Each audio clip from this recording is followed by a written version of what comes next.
আমি প্রথমে একটা কথা বলি। অনেক যেসব পডকাস্ট আমাদের বেরোয় না, যেসব গল্প আমি হোক বা যেই হোক, আমি দেখেছি কি সময় পাই না যদিও এখন, তবে দেখেছি অনেক মানুষ অনেক রকম কমেন্ট করে।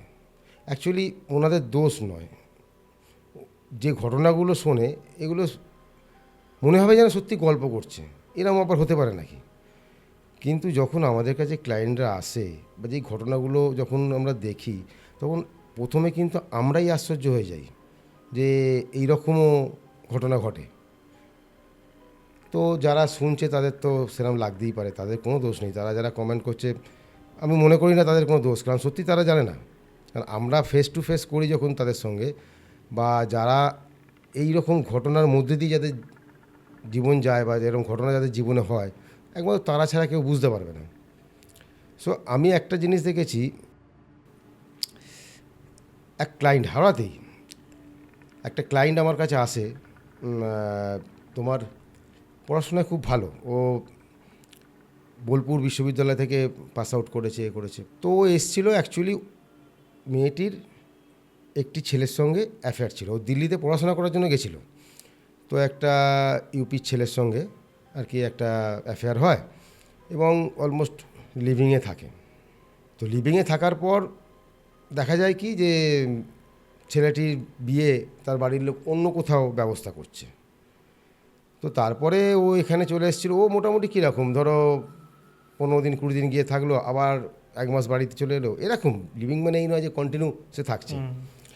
কিন্তু হ্যাঁ, ঘর দোর বেশ ভালো সাজিয়েছিল বিয়ে থা হবে বলে, মেয়ের বাড়ির লোক জানতো, কথা বলেছিল।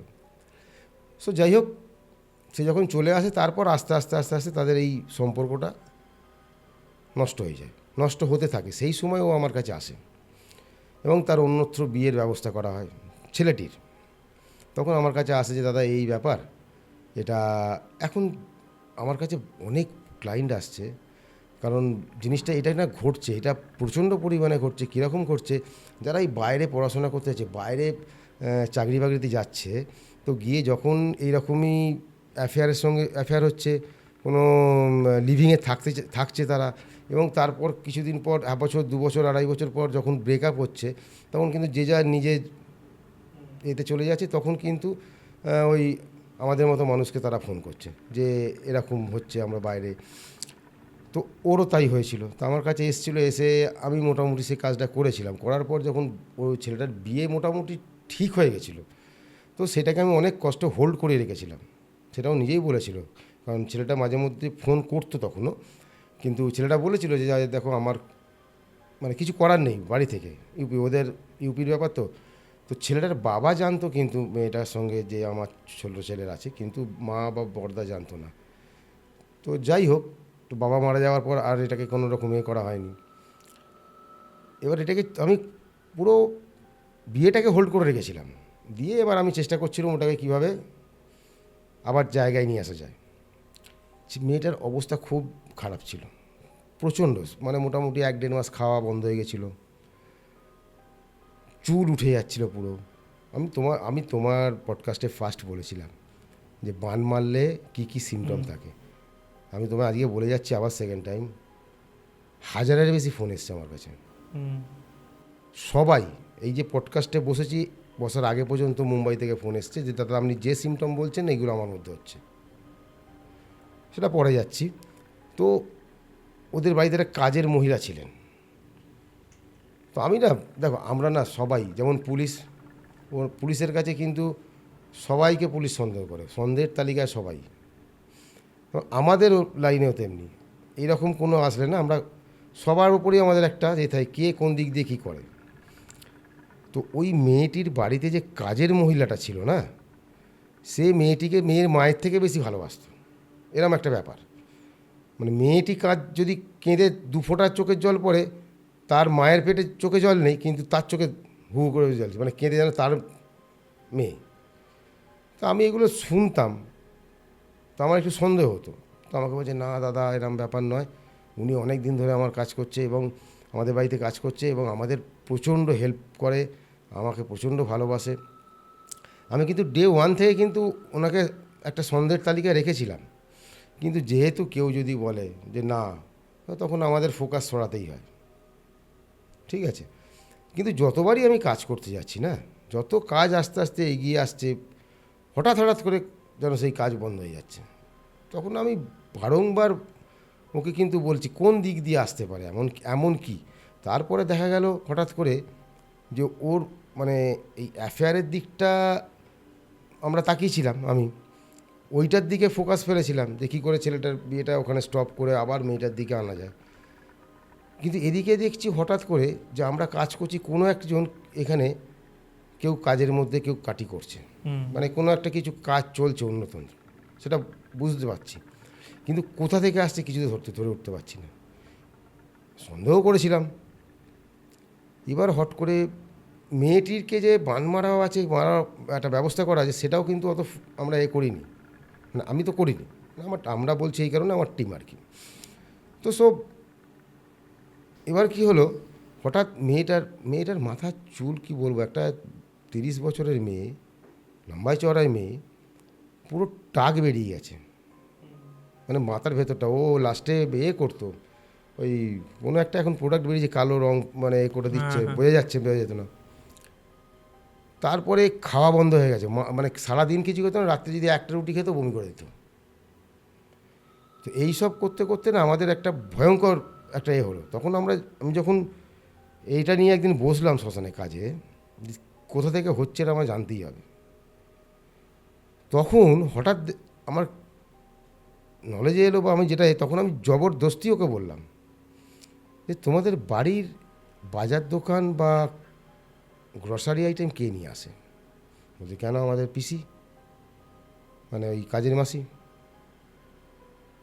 দেখা যাচ্ছে যে তাদের যে চালটা আসে, সেই চালের মধ্যে কবরস্থানের মাটি মেশানো আছে। চিন্তা করতে পারবে না, কেন কে নিয়ে আসে এটা, না ওই। আমি কেন, তোমরা কেন নিয়ে আসো না? বলছে আমাদের যেতেই দেয় না, যাই করি বাজার দোকানের কথা বলি ও নিয়ে চলে আসছে। ও তো দেখছে কাজ করছে, দেখছে যে এই আনাজটা কম আছে, পরের দিন সকালে যখন কাজ করতে আসছে সঙ্গে নিয়ে চলে আসছে, চাল নিয়ে চলে আসছে। মানে চালের মধ্যে তো কবরস্থানের মাটি মেশানো আছে, মানে বানটা ওদিক দিয়ে আসছে। তোমরা কিছুতেই তো, মানে ওরা রাজি হচ্ছে না ওর ওপর সন্দেহ করতে। কিন্তু যখন এই জিনিসটা হলো, তখন যখন ওই কাজের লোককে ওরা প্রেসার করলো, চাপ দিল, তখন পুরো ওই মানুষটা পুরো চেঞ্জ, তার ব্যবহার চেঞ্জ। আমাকে বলছে দাদা আমরা ভাবতে পারছি না। আমি প্রথম থেকে বলে এসেছি যে এখানে না সোর্সের মধ্যে ভূত আছে, যেটা আমরা কিন্তু করতে পারছি না, ধরতে পারছি না, বা আমরা পেয়েও পাচ্ছি না। তো তখন যখনই ওই কাজের লোকটাকে করলো, তখন ও একদম টোটাল আলাদা, তখন পুরো রিভেঞ্জফুল হয়ে গেল। তখন ডিরেক্ট বলছে দেখবো তোমাদেরকে বাঁচায়। অ্যাকচুয়ালি ঘটনা তারপরে জানা গেল যে ওই ভদ্রমহিলা ওই এলাকার যে কটা বাড়িতে কাজ করেছে, প্রত্যেকটা বাড়িতে দুজন করে মানুষ মানে মারা গেছে। কীভাবে মারা গেছে? হঠাৎ মারা গেছে, কোনো মানে রোগ নাড়া কিচ্ছু নেই। এবং ওই ভদ্রমহিলা বাড়িতে কালী সাধনা করত। আচ্ছা। এবং যে কটা বাড়িতে উনি কাজ করেছেন, ওরা যখন তারপর জানতে পারার পর সব খবরাখবর নেওয়া শুরু করলো, বলছে দাদা প্রত্যেকটা বাড়িতে মিনিমাম দুজন করে মারা গেছে, মানে যাদের মরার কথা নয় বা হঠাৎ কোনো কারণ নেই। ওই ভদ্রমহিলার না একটা, যেমন আমাদের যখন আমরা মানে তন্ত্র শিক্ষা নিই, তখন আমাদের প্রথম কী দেয়, মারণ, শর্ট করার মধ্যে মারণ প্রথম শেখায়, কিন্তু বলে দেয় তুমি এটা ইউজ করবে না। কিন্তু ইউজ যখন করবো না শেখাতেই পারে, কিন্তু না ওটা শিখতেই হবে, স্টেপ ওটা না হলে তুমি সেকেন্ড স্টেপ যেতে পারবে না, কিন্তু ওটাকে ইউজ করবে না। এই জিনিসটা না ওই মানুষটাও নিশ্চয়ই তন্ত্র শিখতে গিয়ে, সাধনা করতে গিয়ে এই জিনিসটা কেউ শিখেছে, ওইটাকেও একটা নেশায় হয়ে গেছে। ও যেখানেই কাজ যায় দেখে যায়, এবার যেই হচ্ছে, যত হচ্ছে এরকম ঘটনা ঘটছে লোকে, তত ওর মধ্যে একটা সাইকো টাইপের যেটা হয়, মজা লাগছে। তারপরে শুধু ওটাই করেনি, বাড়িতে পুরো বাড়িটাকে একদম পুরো বাস্তুটাকে নষ্ট করে দিয়েছে। অলরেডি ও যা করার, লাস্টে ও ডিরেক্ট বলছে, এমনকি ওই মেয়েটির বাবা আগে সরকারি চাকরি করতো, তারপরে রিটায়ারমেন্টের পর একটা প্রাইভেট ফার্মে বড় জায়গায় উনি ইঞ্জিনিয়ার ছিলেন, চাকরি করছিলেন, তার চাকরিটা খেয়ে নিল। আচ্ছা। এবার তার সামনে দিয়ে যাচ্ছে, বলছে দেখবো কে চাকরি দেয়। চাকরি পেয়েছে। আমি ওনাকে বলেছিলাম চিন্তা করবেন না, আমি তো ওই করতে করতে এই দিকটা সামলাবো না ওদিকটা সামলাবো, মানে যতবার আমি কাজ করছি দুটো স্টেপ 3টে স্টেপ যাচ্ছি, তো একটা স্টেপ পেছনে আসতে হচ্ছে এই ভদ্রমহিলার জন্য। মানে কিছুতে বুঝতে পারছি না ভেতর থেকে যদি কেউ করে এটা, যে আমরা যেভাবে লাস্টে মানে আমি এটাকে করেছি, যদিও ভদ্রমহিলা আমি কিছুদিন আগে শুনলাম মারা গেছে। আচ্ছা। তো দেখো ভাই, অসৎ কাজ এইসব কাজ করলে লোককে এসব আমাদেরও শিক্ষা। তো যাই হোক, ওখান থেকে ওনাদের আমি, কিন্তু যেদিনকে ওকে বান মারা হলো, মানে যেটা প্রথম ধরা পড়লো, ওই বানটা যখন তুললাম, যে মেয়ে ধরুন সারাদিনে রাত্রিরে একটা রুটি খেলেও বমি করে, সেই মেয়ে বান তোলার পর 7 দিন পর থেকে তার খাওয়া দেখলে মাথা খারাপ হয়ে যাবে, তাই? মানে চিন্তার বাইরে। তার মা বলছে কোথায় ছিল এসব, কোথায় ছিল। তো আমার বলার কথা, মানুষ যে কতটা হিংস্র হয়ে গেছে এখন, পশুর চেয়ে বেশি হিংস্র মানুষ। ডেফিনেটলি। আমার কাছে প্রত্যেক দিন যেভাবে যেসবগুলো আসছে, কেউ কোনো দিনই ভাবতে পারবে না যে এই জিনিসগুলো হতে পারে।